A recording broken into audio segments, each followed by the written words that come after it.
Okay, here we go. Awesome. Well, this is our first Friday live Q&A of the month. And this is just really a great opportunity, I think, for me, selfishly, to be able to see you guys. I know that we chit chat and we comment and we're having great dialogue in the group, but it's really just neat to be able to bring you guys together face to face and share what's working, maybe talk through any questions or themes that you're experiencing, so we can, chances are somebody else has the same question, right? So I like to do these once a month just so we can have that conversation piece and allow it just to be an opportunity for you to take the floor and ask any questions that you want.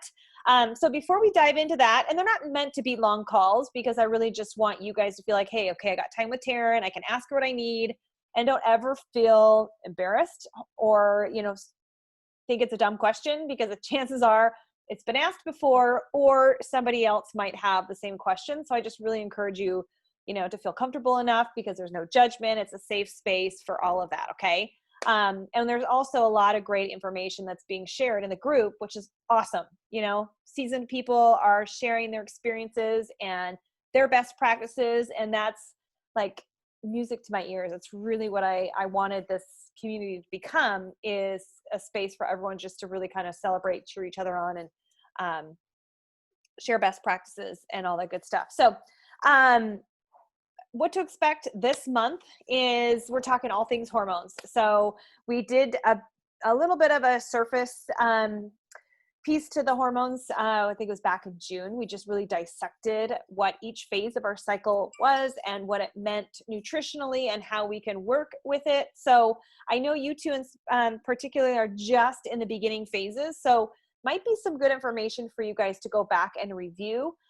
Be sure that you revisit the Google Drive that we have, because all of the PDFs and information that we've done in the past is in there. So if you're like, oh crap, I left the house and I have a question about the meal guide, and you can hop on your phone and go to that folder that's specific to you guys. The 3-day meal guide's in there, the non-refresh one, so Alina, one that just is food-based. And they've got my Mindset Mastery in there, the PDF on the hormones that was basically everything that we talked about in the unit section. I just put into a pretty little PDF so it was a little bit easier for you guys to digest. So all that stuff, sorry, my phone's going bonkers, is in the Google Drive. So I want to make sure to remind you guys you have access to that. All right. And then of course, meal plans went out, and it's just a reminder that those meal plans are really just designed to be tools for you, right? Because like I've said, the whole premise of this nutrition protocol is that it's individualized to your own body, right? Because we are all wired differently. We all have different DNA and genetic makeups, and that makes us all chemically respond differently to nutrition, right? So I can't say, hey, here's a cookie cutter plan for 4 months or 4 weeks. You follow it and you're going to feel amazing, right? I know I've talked about that in a lot of my lives in the group, but also the material, but just it's kind of nice to have a reminder about it. And that's why this group and community is different, is because you are all willing to be science experiments. And that's, I think, where the longevity is on the empowerment behind this whole process, right? You're constantly learning and evolving with the shift in your hormone structure, because as we age and every season of life, our hormones shift, right? I mean, our hormones shift every single month with our 28-day infradian rhythm. So when we embrace that versus trying to just plug ourselves into, oh, well, I got to follow this diet, it might not align with you, because your body might not be hormonally balanced at the point to accept whatever that food is that the, plan is telling you to eat, right? So just kind of food for thought. And that's why I really want to kind of deliver results out of the gates with the 3-day refresh for some, and or moving into the reboot phase, because you're naturally going to allow your body to detoxify and purge out any toxins that are just kind of hanging out.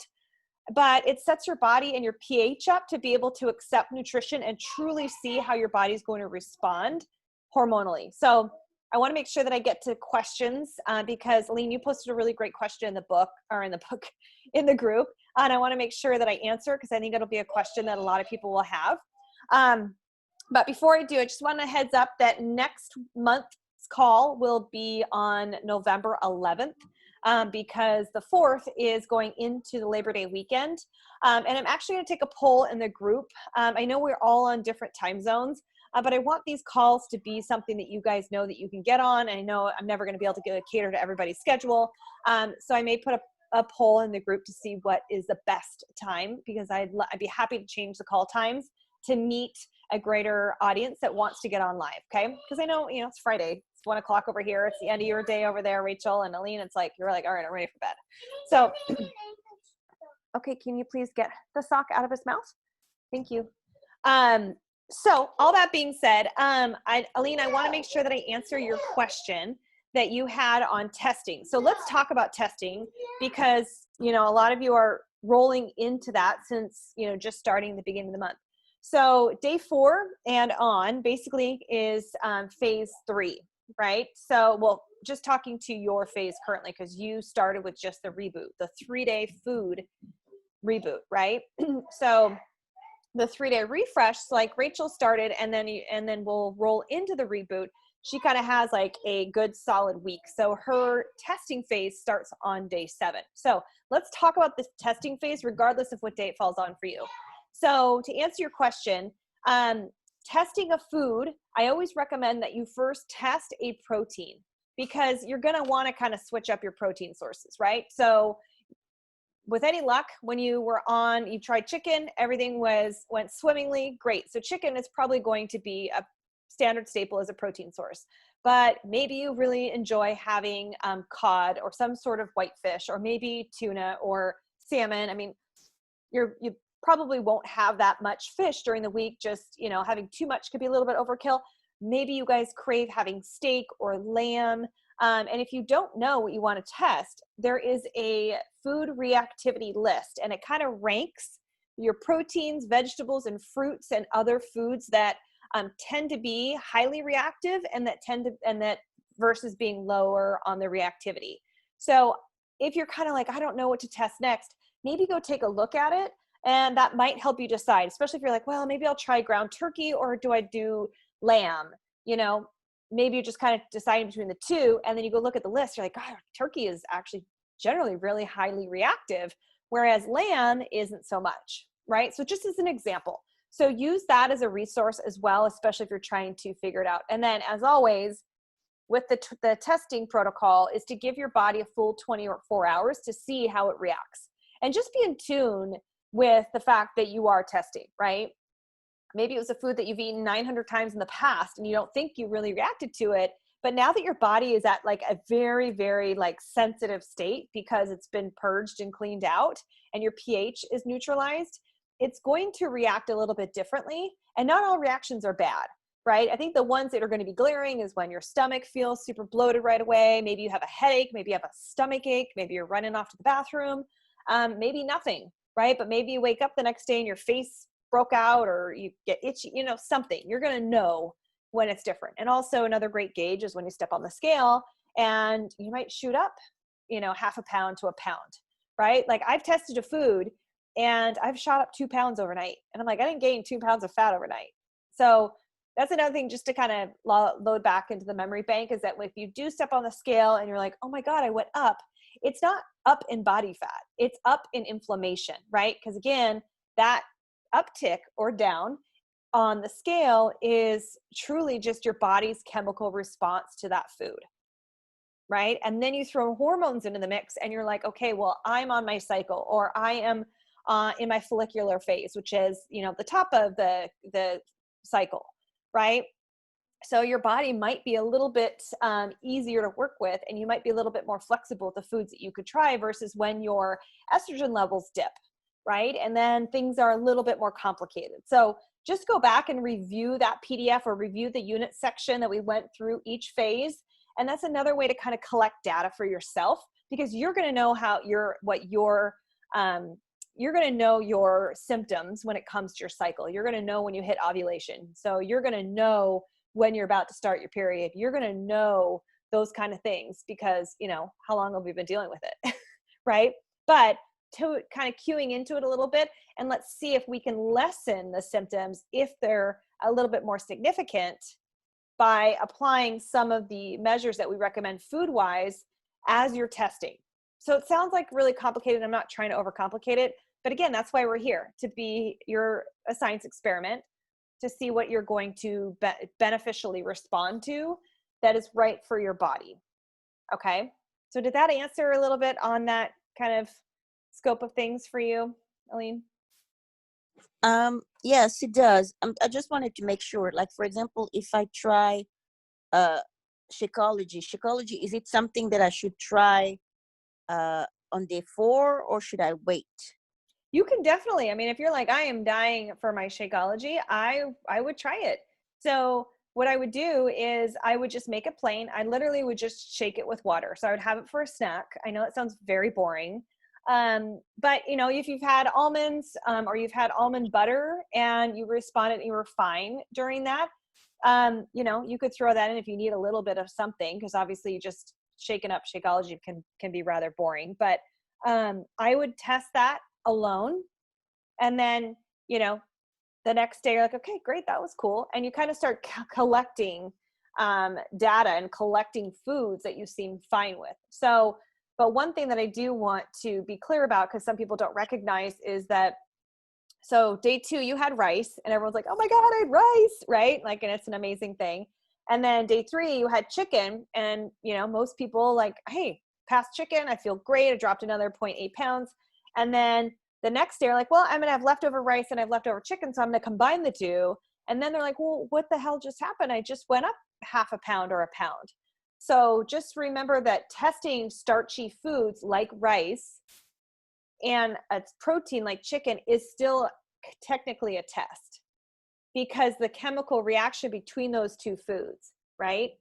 So just going back to your days in high school about, you know, being in a science room, right? So just remember that, which can be overwhelming and annoying. But once you get into like once you get out of the first 2 weeks, you're like, okay, I finally got my bearings.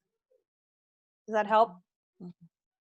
Yes. And so if I try food today, and I don't have any reaction, I have to wait. Not, and I'm not going to try another food tomorrow, but the day after tomorrow, right? So if you tried something today and you sleep like a dream, maybe you see the scale dip down half a pound or a pound, your energy's up, your workouts were solid, like if all of that, you know, kind of follows suit, stop, please. That's fine. I'm on a call right now. And I can't wait for them all to be home for school. Yay. But if everything is hunky-dory and you don't feel like any issue or anything's off, then I say, you know what? Try something else. You never know, you know, Okay. like that's where the flexibility lies, right? Is that you get to decide, because if you feel good and you see that number dipping on the scale, that going in the direction that you want, why not? Right? Okay. Okay. So just, sorry, I have so many questions. No, that's okay. The other question that I had is because when I started played it, like a few weeks, 2 weeks ago, I saw it like my weight just went all over the place. So I'm not sure if how I'm going to portion my food, if I can say that, because I'm scared that I'm eating too much or not enough. So how do you do that?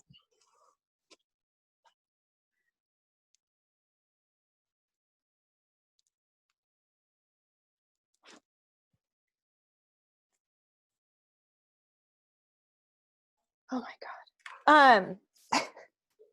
Okay, so super great question. There is a post in the units, and I'll go back and tag you on portions, so you have a general sense, because I almost want to dismiss the whole portion thing, aside from just like the standard practice of what to eat, right? As far as proteins, you know, like the palm of your hand, you know, fist size for some foods, you know, and obviously a little bit on fats, but I almost would rather you have the fats because they're satiating. So it's really just making sure that you're not sitting there eating like a 10-ounce steak, right? And when you're testing steak or you're testing something like a new protein, that you're testing less of it to see how your body does react. And then, you know, you can't overdo vegetables, in my opinion, right? Unless all you're eating is like sweet potato and carrots and very like super carbo rich or rich in carbohydrates vegetables, then you might kind of start feeling a little funky. So I'll tag you in that post because it's actually pretty helpful to have a visual. Like I'm a visual person, so I like kind of referring back to that myself. But I really there's an intuitive nature to this whole practice as well. And that's what I just want to remind people, is that we're so conditioned to weigh and measure, especially those of us that are in this industry, right? And we've lost touch with the intuitiveness of our body. So as long as you're not snacking and eating every hour and you're eating, you know, pretty large, dense meals, then your body's going to be kind of telling you like, you know what, dude, that was a lot of protein and I'm a little bit kind of like overdone. Or the carbohydrates were just way too much, you know, or that was a great balance of vegetables. And, you know, so I'm always focusing on what's the big main vegetable I'm going to have on my plate, and the protein's going to come in, and then my fat's going to be piled on because that's going to keep me full and satisfied going forward. Does that make sense? Yeah. Okay. Perfect. So I'll tag you on that. I was going to go tag you in it just now, but I've got a draft post up for the last hormonal blocker. Rachel, what about you? Do you have any questions or anything? Those were a few of my questions. I've been doing the Shakeology already in between. I just never thought to ask that question. I just did it as part of my breakfast. And I still had the scale go down, which was nice. And I felt like it held me off. Like I'm a try to stay awake snacker. Like I feel like I get so exhausted throughout the day and I'm constantly snacking. And I feel like everything has kind of helped hold me off from that a little bit more. I have more energy. I feel better. So yesterday I tested a different meat. I had the pork on my plate and I still went down today. So even if it was a little bit, and I was so happy to see that. So good. I kind of had some of the same questions Eileen had, was with the portions and how to test. I was a little confused on how to test and how many I should do a day. So like this morning I threw like a little quarter of a banana in with my Shakeology, and we'll see how that goes, I guess. Yeah. That will be my test. That's really about the only thing different I think I have today. Okay. So, like, can you test several different foods throughout the day, or should you stick to like one thing, or can you have like one different thing each meal, or would it be too confusing because then you don't know what you've reacted to? Exactly. So you just kind of answered your own question there. If you test multiple things in one day, tomorrow you wake up and you're bloated or your weight goes up, you're not going to know exactly what it was. You know, you'll be able to play the guessing game all day long, but until you isolate that one thing. So the fact that you tested that quarter of a banana probably isn't going to register much because, you know, it just probably won't. Maybe it will. Who knows? You know, because again, it's the chemical reaction in your body. So should we be thinking right now, like coming out of the reboot for the next few days, as we put foods in, should we be sticking to what we were eating during the reboot and adding to that, or switching out the protein? Like, how do you, I guess sometimes I get confused on how to add foods in, or if I'm having a completely different meal than what I've had before. You know, like if David and we haven't been to a restaurant, but if we go out to dinner for whatever reason, I don't know, like, should I have something that's similar to what we've been eating with those same vegetables and chicken, or should I is it okay to try a meal that's different? Well, so there are a couple of schools of thought on that, and depends on how, you know, dialed in you want to be at that point, you know, because if you can go through at least 2 weeks by testing as many foods as you can with success, right? Because there's going to be some times within that 2 weeks, naturally, that something is going to be triggered, right? And then go out to eat then you know what? Chalk that night up as just, it is what it is. Because maybe you're going to want to enjoy a glass of wine. Maybe you want to have your most favorite pasta dish with seafood or whatever it is, right? Instead of going to dinner and having to be like so worried about the food that you're ordering that it might be a problem. Now you've triggered the stress hormone. So now your cortisol levels up because you're freaked out about how your body's going to respond. Right. Instead of being in the moment that, oh my God, David and I are out to dinner right now. And that's pretty. Okay. So my feedback on that and for dinners is, or when you go out to dinner, is just be mindful of the portions. We know that restaurants portions are way out of scope. So if you know you're going to a restaurant and it looks like they got a double serving, then just maybe immediately say, hey, can I get a box so I could just take half of it home?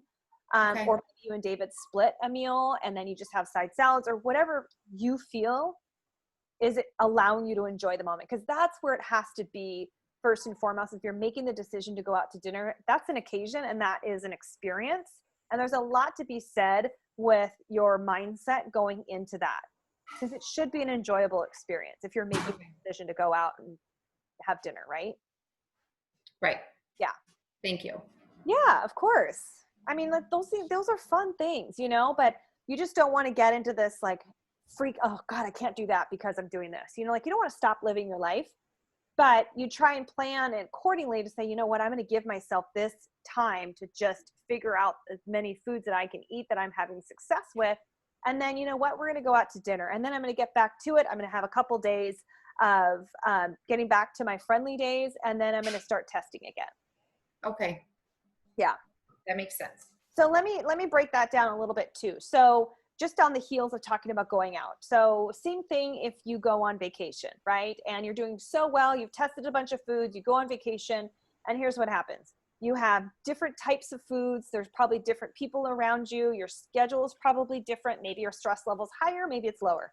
It's funny, I have a lot of clients that come back from vacation lower on the scale because they were completely relaxed and they were so busy, and it wasn't about necessarily eating everything in sight, but also their mindset changed when they went on vacation, that it wasn't a free-for-all and that calories didn't count, right? So when you go out to dinner or you have a weekend that's just off, something's off, there's always going to be a circumstance in life that is going to throw us off, right? An unexpected catastrophe or death in the family or, you know, work stress, whatever it is, right? And I hope to God none of that ever happens to anybody, but we just know that's a part of life. And our natural reaction is just to kind of like, you know what, I can't think about food right now. It's survival mode, right? So let's just say that that's kind of what happens on a weekend. And then, you know what, okay, I'm going to get back to it. And Monday comes around. And so getting back after vacation or a weekend that's off, just going back to the 3 days that you can pick out of your journal, your food journal, that were friendly to you. And when I say what I mean by friendly, meaning that they were foods that you either lost weight, had the best night's sleep ever, felt like you could go take on the world, right? So you want to go back to those. And I'm not saying go back to the 3-day reboot every time you have a bad weekend or when you come off the weekend or come off a vacation, but you can take elements from it. And you've also probably had 4, 5, 6, 10 days, not maybe consecutive, but 10 days within your food plan or your journaling that you can pull out that were friendly. And you could say, okay, well, for the next 3 days, I'm gonna eat this, this, and this. And you're back to it. Like there goes all the water weight that you gained on the weekend or when you're on vacation, if that was to be the case. So does that kind of make sense on how to get back on track when things kind of might fall off track? Is that helpful for you too? Okay, good.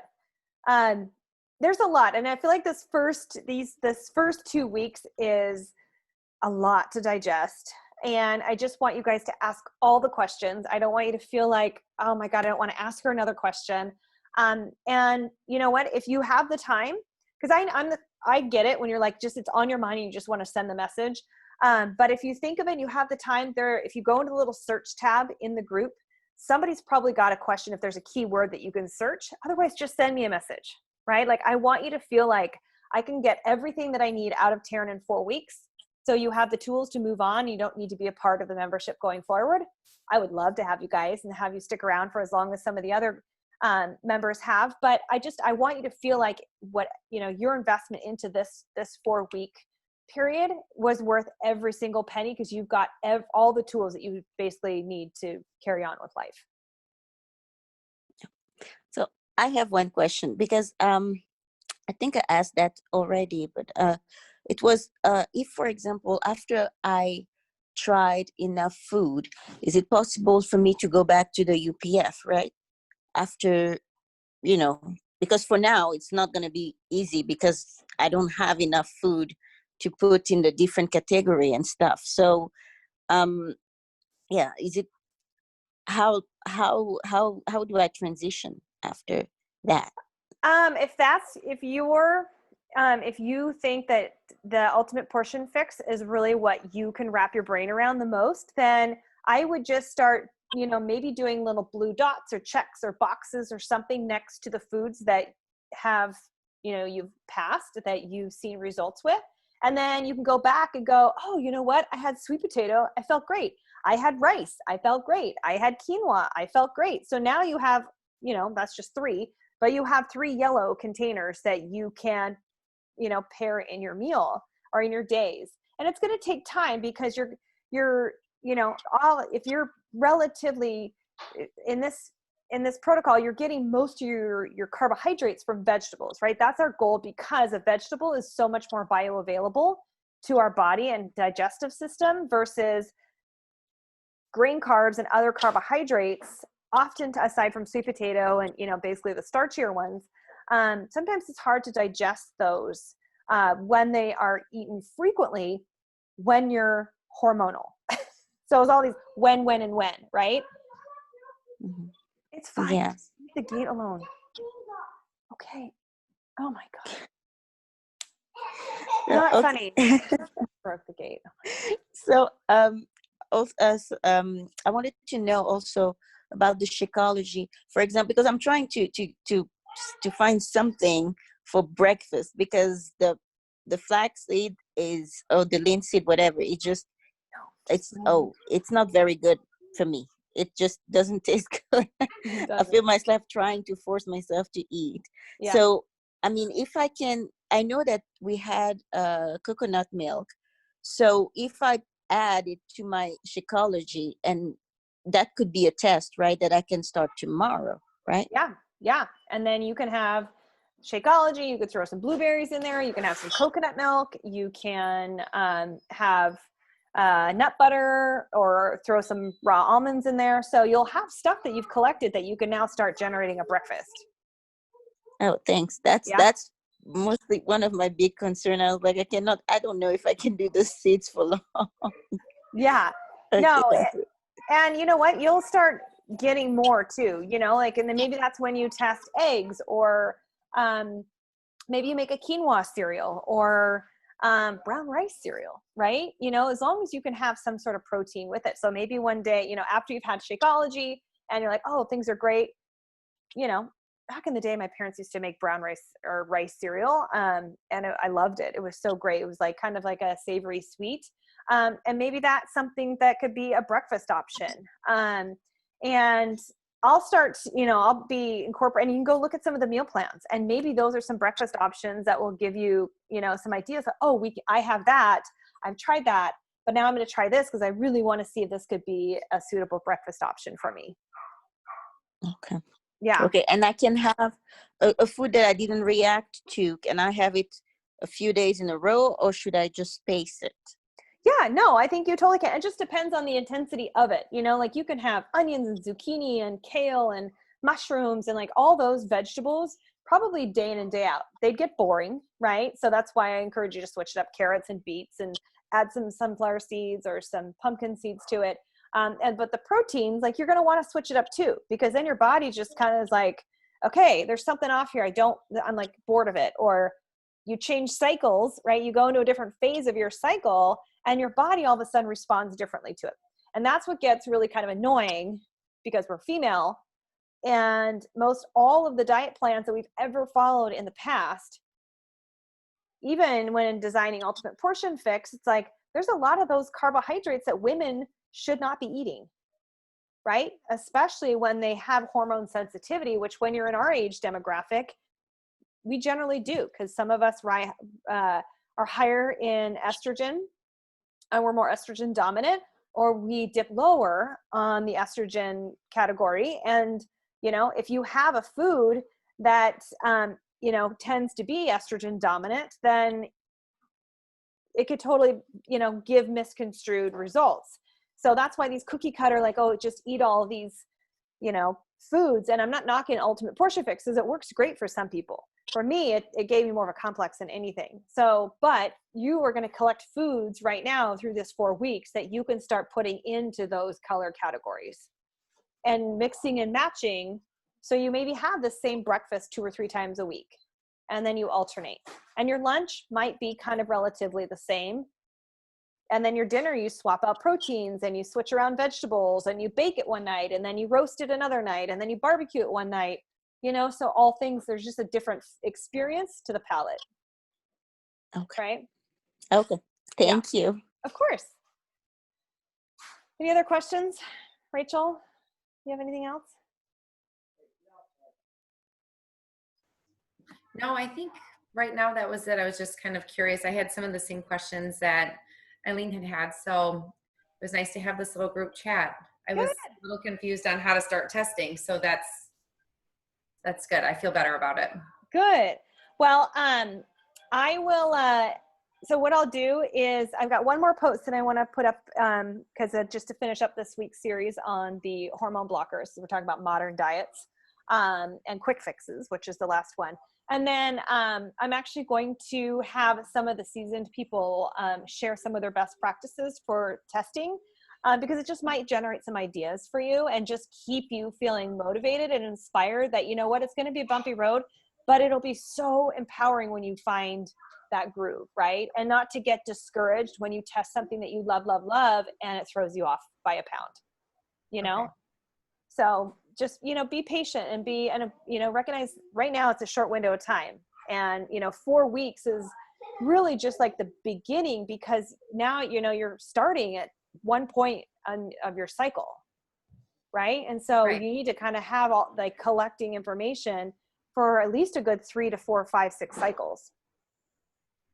Okay, that makes sense. Yeah. It'll be nice to hear what they have to say too, and how they've incorporated their testing, what they've done. Yeah. Yeah. I will, maybe I'll pop that up actually before the next one, just so I can get them to share. And I know that Terry is such a great, she's always a wealth of information. And so she'll definitely have some great things to share, and Heidi too. So I'll make sure to have them chime in. So I'll put a post up here in a little bit. But Alina, I'm going to tag you in that portions one. I will too for you, Rachel, just in case you want to see it. Awesome. And you don't have to go hunt around and find it. Sounds good. Yeah, so I'll tag you both in that. But otherwise, you know, pop in the group, ask questions, shoot me messages. Again, I want you to make sure you, like, you know, suck the life out of me if you need to these 4 weeks, so you get you feel like you've got the tools and the understanding, and you're not sitting there going, oh my God, this was so dumb. I mean, I've had maybe one client and her head wasn't in the game, so that was kind of, we both came to terms with that. But I've never really had anyone walk away saying I didn't understand it or I didn't get anywhere with it, because everybody's been vetted enough to know that this is an experience, and this is also something you have to be patient, because it's trial and error, right? Because I don't know your bodies. You don't know them, right? Like, we don't know, like, one day we're going to be like, great on that. And the next day it's going to be like, oh no, sorry, not into that. The beauty of being female. Oh, do you have any sample of food journals? I haven't seen it in the PDF thing. I was trying to look for it because I couldn't. Well, it will be easier for me, at least in general, just to have like a sample, and then I can follow it. But yeah, I don't thought know. I had I wonder why it got removed. What I'll do is I'll do my Mom Strong journal. I sold out of all of them. I know, Rachel, we were talking about that, but I sold out of all of them. And I've been debating about reordering them, but then of course I want to change some things. And so then that's a whole process to go through and change them all. but I have the digital version. So what I'll do, Aline, is I'll pop it in there and then I'll let you know when it's loaded in there. I just need to go find it and make sure I have the most up-to-date version. That way you can at least go print off a couple pages. And then, you know, just a 3-ring notebook, or, you know, if you have the 2B mindset or the ultimate portion fix journal, just, it's a matter of just whatever you're eating, you're writing it down and you're writing exactly how you feel by the end of the day. And that's what the journal entries of the journal I created is like your morning kind of feelings and your reflections at the end of the day. Okay. So I'll do that. Thank you for bringing that up, and I will load that in there for you too. Okay, thank you. Okie dokie, ladies. Well, have a great evening. I know it's later for both you guys and definitely your bedtime, Aline. So hopefully you can turn out the light and get some rest. And hopefully you have a fabulous weekend, both you gals. So thanks for being on here live with me. I appreciate it.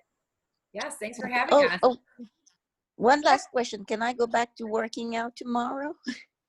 You can. I would suggest go light, because remember, which is going to be super annoying to hear, but the workouts, the physical activity behind the workout could cause reactivity, right? So if you go back and do, you know, you go back and you start curling 20 pounds, right?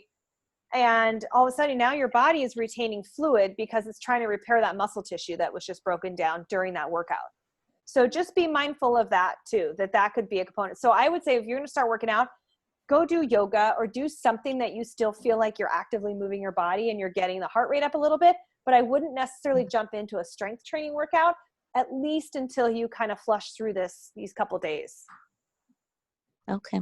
And I had a question. Oh yeah, what about the supplement that we have, the Energize and Recover? Do we have to wait, or is just part of the test too? Just part of the test. I mean, Energize, I don't necessarily think will be that reactive, just because the caffeine source, I mean, it's plant-based. It would just be a matter if you reacted to the small bit of cane sugar that's in there. So I never had an issue with it, and I went back to it right away, actually. And I only take Recover every once in a while. I don't take it all that often, unless I know that it is an extensive workout for me, which I haven't done on purpose lately, just because my body hasn't been responding well. So I've kind of had to peel back on some of those. Like I feel like kind of like a lightweight when I'm doing MBF, but I like it and it's fun. So it's working. It is fun. Okay. It is. Yeah. All right, ladies, I will pop this recording up and I'll also get those few things for you that I just was talking through. All right. Perfect. Thank you so much. Okay. All right. Have a good night. Bye. Bye. Bye.